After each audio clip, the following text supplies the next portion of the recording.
welcome back to the Getting Grip podcast. We are in the middle of Indian Wells at the moment. It's this sort of one of these Masters events where it runs for like a week and a half, I guess. It's sort of maybe it's trying to be a Grand Slam, but it's not quite a Grand Slam. You know, that kind of vibe. It's definitely trying. It's definitely it is trying.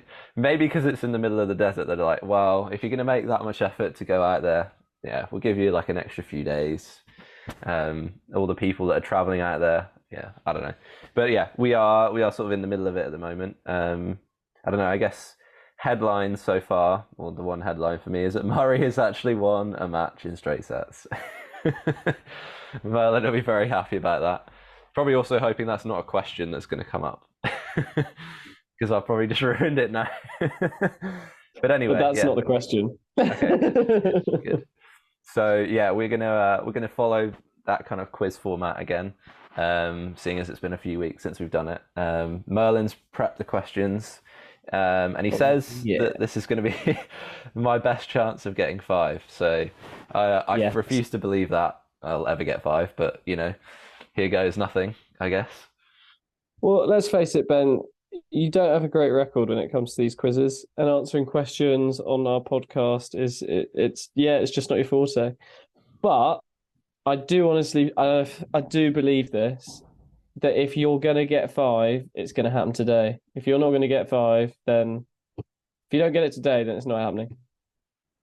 Oh, well, no pressure then. So with that cheery thought in mind, let's get straight into question number 1. We'll ease you in with a very, very nice, simple one. And if you get this wrong. Anyway, question number 1. I want to know which state in America that the Indian Wells Masters, an ATP Tour 1000 event, which is, kind of a half Grand Slam in many ways. I want to know which state in America that it is home to. Your 4 options are these. Option number 1, Florida. Option number 2, California. Option number 3, New York. Option number 4, Texas. What do you reckon? Well, you could have made it, somewhat difficult. You could have gone with a few states that were like next to each other. I don't know, like Nevada or something. But well, he's got some state knowledge. Oof, yeah. Look at the state of that. Let me list you all 50 states. No, no one's got that much time. I will go with California. You are correct. Well done. Well done. So 1 out of 1 for Ben so far. Yes, Indian Wells Masters takes place in California. Apparently it's called Indian Wells because something about it looking like somewhere in India or something like that. And apparently the Native Americans used to use the waters or something for some bizarre reason. Apparently it's all lies as well. It's very weird how some of these little customs do get created. However, I find that happens more in America or in general in North America, where I think a lot of history is a little bit fabricated, simply because obviously people have been there for less time. What with the history of it all? But in general, Indian Wells does take place out in the heat of the desert in California. And yeah, it's quite a nice tournament. It's meant to be one of the biggest and best tournaments in the world. It's the first of the 9 Masters 1000 events that happens on the ATP Tour and a WTA Tour throughout the year. So always a good week. And as you say, it tries to straddle itself between being a Masters event and a Grand Slam, which is a bit odd. Yeah. Anyway, we'll get straight on to question number 2. Yeah, I don't like it because I'm thinking it's the end of the week. Why don't I know who's won? Anyway, still thinking about Andy Murray. So are we going to go on to question number 2? So this is not the Andy question yet. We'll get to that afterwards. But question number 2, I want to know, why is Novak Djokovic not featured in the Indian Wells draw this year? So obviously it's hit the headlines. It's a little bit of controversy, or it's not a little bit of controversy. It depends how you see it. But the reason is something that people might not expect. I feel like a clickbait article saying it that way. Anyway, You have four options as to why Novak Djokovic is not featured at the Indian Wells draw this year, and that is number one, the hamstring injury. Yeah, so we all remember that one from the US Open, don't we? The doping ban. Yeah. There is a COVID vaccination ban, and the fourth option is that he's on his holidays. What do we reckon? What do we reckon? Why is Novak Djokovic not featured at this year's Indian Wells draw? Oh well, he got to number one, so he thought, oh yeah, I'll just take a few weeks off. I'll just let Carlos catch up with me again. Yeah, and then I'll just beat him again. Just give everyone else a chance. That's what it is, really. Yeah, that's the one. Yeah, so sadly that's not an option. So yeah, it's not the Carlos one. One of the four, please. Well, to be fair, the hamstring one is like somewhat feasible, given that it was supposedly a grade whatever tear it was after we sort of, I don't know, we were a bit dubious of what it might be, but fair play, it was actually a bad injury. But no, I think we're still in this territory, aren't we, where he's not allowed in because of his vaccination status, I believe.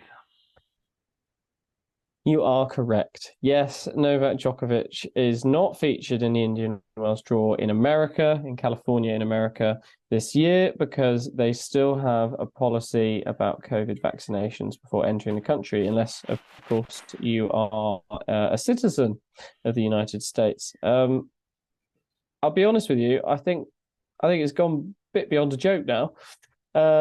Originally, I'm not against the policy. You know, everyone's getting vaccinated, everyone's doing their bit in certain countries in order to ensure the safety of the rest of the population and all that sort of stuff. There's limited evidence, of course, these days about the transmissibility protection that vaccines offer, despite the fact that we know for a fact that these vaccines are good at stopping people from getting severe disease. This is the researcher in me talking now. But again, is this a public health policy anymore, or is this just a political statement? What do you reckon? I'm going to side with the latter one. Yeah, I'm also like, is he also still banned from the US Open as well? Like, I feel like there's still what I've read. No, about the policy lifts by then. Oh, does it? Unless it gets renewed, yeah. Yeah, they can't be bothered to remove it because they know it's ending like a month later. Yeah, I don't really. Yeah, it seems to me like it's a political statement more than anything else. Like, do many other countries? Are many other countries still doing this? Like, I can't think of too many other places where he wouldn't be able to go to now.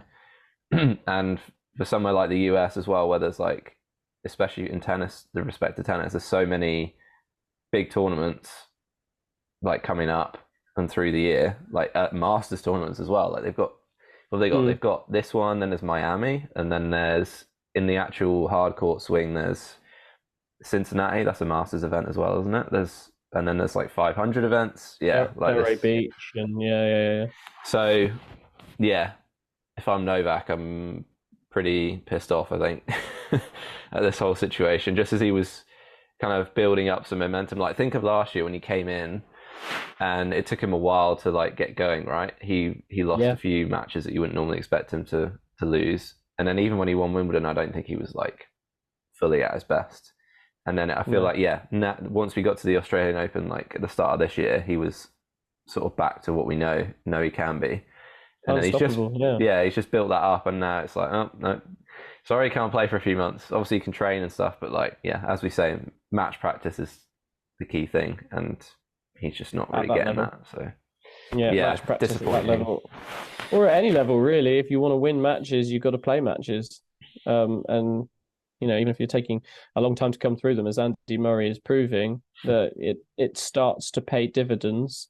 When you start to play more, then you start to get that experience again under your belt. And people have got to remember, like when they play a match in a club, for example, the speed is very, often quite pleasant. For example, it's not a speed where you necessarily, need to worry too much about the speed of the ball or anything like that.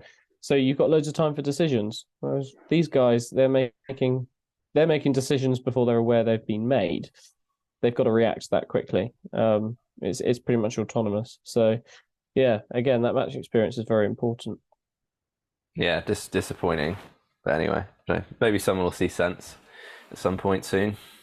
Again, they just won't renew the policy, and he'll be there for the US Open, I'm sure. Then maybe he can get defaulted. Anyway, Very good.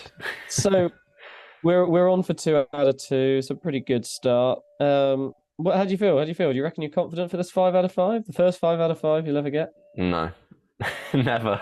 No. Okay. So the question will ramp up with a little bit of toughness now. Obviously, the idea on the tour is my man Andy Murray. Yesterday was his first straight sets win since October of 2022. And that's quite something, because if you think about it, that's quite a long time to go playing always right down to the last moment. And some of these matches, like the one against Jiří Lehečka in Qatar, for example, it was quite one of those. It was one of those things where he could have very easily lost it, and he nearly very easily did. But he's always managed to be able to pull things out of the bag at the last moment. Shame it wasn't one of those Oz Open finals against Djokovic, but anyway. What I want to know is how many wins has he gone the distance until now? So how many wins has he played the full amount of sets possible in order to need to win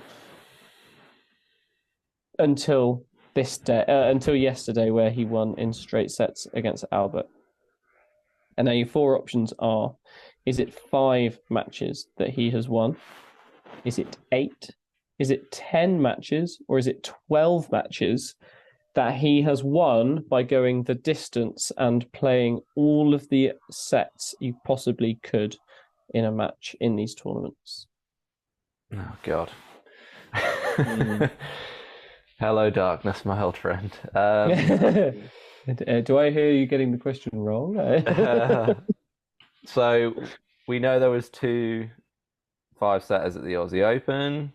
We know there was at least 2 in Doha. So that's 4.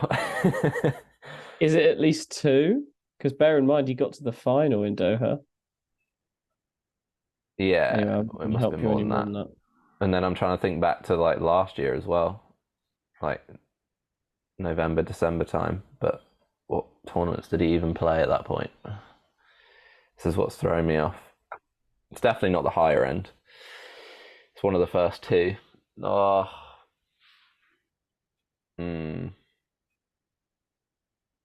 Did you actually know the answer to this before you wrote it? Yeah, I worked it out earlier today. I should be able to work it out. God. Google's Murray school history. Honestly, yeah, you just have to skip back between all the tournaments. Oh, yeah, but I don't know all the tournaments he's played. Like, I know the ones this year. Well, I think I know the ones this year anyway. Like, I can only think of Doha and the Aussie Open. And what else has there been? Was there a tournament before the Aussie Open in January? I'm going to stick with the lower end because, I don't know, I feel like I've read it somewhere at some point. So I'm going to go with 5. Final answer? Yeah. Well, seems like that 5 of 5 is never going to happen, because unfortunately you need to get a grip. You'll be surprised to know, and obviously I'm very excited to say this, it's 10. It's what? 10 matches that he has won going the distance since October 2022 until this match with Albert.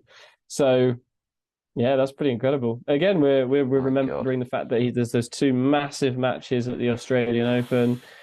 His run in Doha, for example, is contributing to half of those. And it's not saying that he was unbeaten going the distance, but he wasn't able to win without needing the full amount of sets possible. He was often coming from behind, actually, in all of these matches. Most of these 10 matches, he lost the first set, which is sort of like the Murray of sort of old, almost. You know, the Murray we used to watch in sort of like 2010 and 2011, before he started to find that form that allowed him to start taking Grand Slams. But yeah, 10. Oh, I should have been able to work that out, really. The cat like the Doha one, he would Quite have a played big like one. 4 or 5 matches. Yeah, My brain is just dead. Doha. Your answer was Doha alone. More like Doha, more like Dol. Like the old Homer Simpson Oh thing. God. Oh God. There's a dad joke for you. Please edit that out. Don't let anyone hear that. Anyway, No. now we'll get on to question number 4. It is 2 out of 3. That 5 out of 5 is never going to happen. Now we go on to the women's side of the tour. So obviously it's not just the Brits on the male side that are doing quite well, because obviously now the next match for Andy Murray is against Jack Draper. So that's a bumper English final. Well, not bumper English final. I've got bumper British final. Yeah. Anyway, Emma Raducanu has also found a good little bit of form whilst at Indian Wells. So she beat the Oz Open semi-finalist in her last round, Lynette. But throughout the match, she was struggling with a bit of an injury. And what I want to know is, which injury was she seen struggling with throughout the match? And you've got 4 options here. Option number 1 is her wrist. Option number 2 is her ankle. Option number 3 is tonsillitis. And option number 4 is a general sense of unease. Oh God. So what do you reckon? I think I get that one. I got in court, the last one. Yeah. But she did have a wrist injury at some point. But then I know she had like an ankle problem in New Zealand or something before she was meant to play there.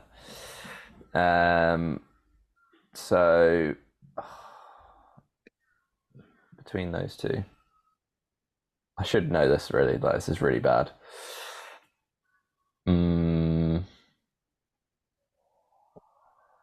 I'm gonna say. I just feel like whatever I say is gonna be wrong. God, I hate these quizzes.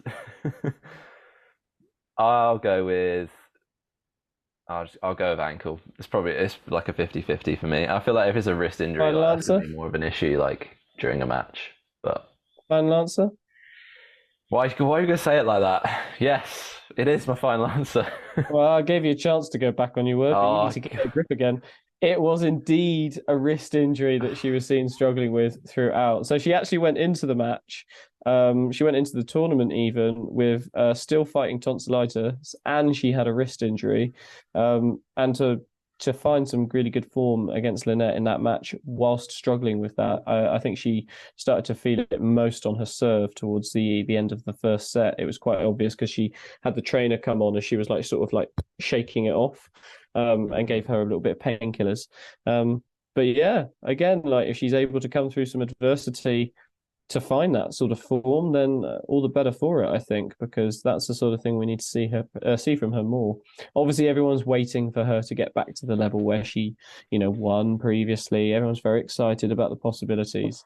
What do you reckon? Do you think she's still got it in her? Do you think we're going to see that side?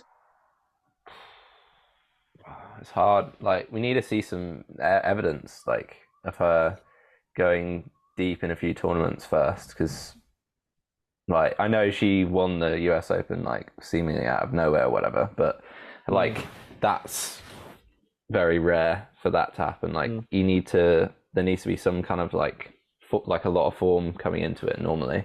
I mean, she probably did have some form coming into that, but not at, like, the level you would normally expect. So, yeah, I just need to see some more deeper runs in, like, these kind of events to kind of build a little bit of belief and confidence. Because I think that's also like a part of it, right? Is probably that belief. Like, sure, you've won a Grand Slam and like that gives you confidence, but then ultimately like that can wear away like over time if you're not winning any other tournaments or making deep runs. So I think she just needs to kind of build that up a little bit. I think it's possible though. But yeah, again, we just like got to stay patient with it really. Like, how long has it been since she won the US Open? Like a year and a half or something? Like it's not that long. Well, well, especially with the tour being such a brutal place, like if you don't win, you're not making money, sort of thing. Hmm. And also if you're not winning, then that mental toll is just going to increase. Like it's much easier to console yourself after you've played a couple of good matches. You got through round one, two, and you're in three, and then you lose, which is where she is now. Hopefully she comes through it again. But when you're losing in the first rounds, it's really tough because that you've seen this in Breakpoint as well. Like people, oh, who was it in one of the Tomljanovic? Mm. Um, you could see the toll it takes on someone after a match. Like they're questioning their reason for even being in the sport. For example, they're still one of the best players on the planet, and that's how they feel after those matches. So, yeah, I think it's I definitely I would say that it's on the cards for her, but as you say, we need to see some evidence if we can really back up and suggest it's going to happen. Yeah, she's still got plenty of time. Like people need to just Exactly, cool their exactly. jets a bit. This is where again, like the pressure should only be self-imposed at best. Like it does not need to be external. Hmm. Anyway, on to question number 5. You could get above 50% here. It could God. be a non-shameful showing. Mm. Iga Swiatek won her opening match at Indian Wells against home favourite, the American Claire Liu. What I want to know is how many games did Swiatek lose in that match? Your 4 options are 0, 1, 2, or 8. Mm. What do you reckon? Well, it's lucky I checked the scores just before this, I think. I'll probably still get it wrong anyway. Yeah, probably. Probably read the score from like the wrong year or something, knowing how today's gone. Um, yeah, I believe she did. She handed out one bagel, and then she lost one game in the other set. So yeah, cue all those jokes about her starting a bloody bakery or whatever the hell it is that people talk about. So yeah, I'll go with one game. Yes, you are correct. Yes, Iga Swiatek is finding her form again of being unstoppable, it seems, this year. After the Australian Open, where it was seemingly, a bit of a whimper, perhaps, with the bang that she'd been producing on the tour. But yeah, she only lost one game against Claire Liu, and pretty much anyone who follows ATP WTA memes or any websites, page on Instagram or whatever that dish out those sorts of things, it is just her starting bakeries because bagels and donuts. But still, she's incredible. And this is exactly like when we talk about Emma Raducanu and seeing some evidence. We need to see some evidence of coming through matches like that against opponents. And then you start to believe that this person is capable of winning the big titles, the big finals.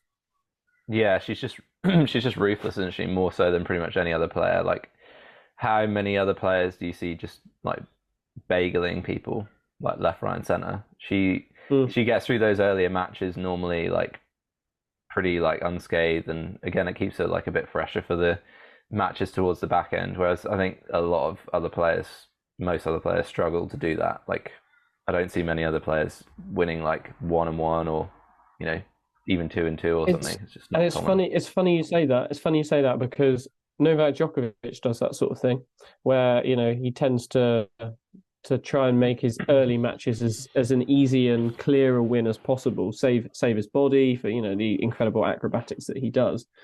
But interestingly, Andrei Rublev recently at Indian Wells, when he won his first opening match, he won that, I think, by going the distance, and it was quite a tight one. He said in an interview afterwards, potentially, that he might do better at tournaments when he starts with a bit of adversity or a bit of a challenge. So those are the ones where he thinks to himself, "Oh God, I've come through a big one, then I can make a deeper run." And he finds that sometimes at other tournaments where he's like, "Oh wow, I've got the luck of the draw here. This is lined up for me to make the final," and then he'll go out in round one. So it's interesting how different mentalities work. Yeah, I think that's not a champion mentality. To be honest, like you've got to Savage, but probably true. You got to maintain your standards, whoever you're against, right? Like Djokovic is, well, he's better than pretty much anyone, but he doesn't drop his level like at all, really, for whoever he's playing. Like if he's playing, I don't know, someone who's like 150 in the world, he'll still maintain the same standard. Obviously, like at the start of a Grand Slam, you're not going to be playing as well as you would be towards the end, just through the natural fact of you got to get used to the surface and all of that sort of stuff. But yeah, you saw it with Nadal and Federer as well. Like they would early rounds, straight sets, be done in like an hour and a half, 2 hours max, and that's that in itself is impressive because you have to be your own like motivator and keep yourself focused that whole time when you know you're kind of better than the other person. It's that kind of battle with yourself in a way, which they kind of mastered, and then it saves so much energy in the tank for like later on in the tournament. And maybe like in the Aussie Open, when I know like Djokovic was too good for Rublev anyway, but maybe the fact that Rublev had played a longer time on court as well through the tournament also didn't help him in that match, and maybe it's going to make a difference. Led him to giving up, I don't know, earlier than he otherwise would have. So it is an important thing to try and maintain those standards. Like Swiatek and Djokovic are the best examples of it, and there's no accident that they are where they are. So but easier said than done, of course. Indeed. There we go. Oh, you said I was going to get 5 out of 5. I told you it wasn't going to happen. And it didn't. Yeah. You were right. But unfortunately, that doesn't count. The one you said was more difficult, I got a better score on. So maybe I need adversity to perform, right? Maybe. I lowered my standards too much. And I thought maybe it would just be easy. Never performed. Oh, wow. Ouch. All right, we're done here. on that savage note, we will leave it there. Give us a follow on all the kind of podcast platforms that you normally follow us on. Even let us know like your scores in the quiz if you did follow along. And obviously on YouTube, give it a like, share it around, and subscribe. And we'll see you in the next one for probably more Indian Wells chat.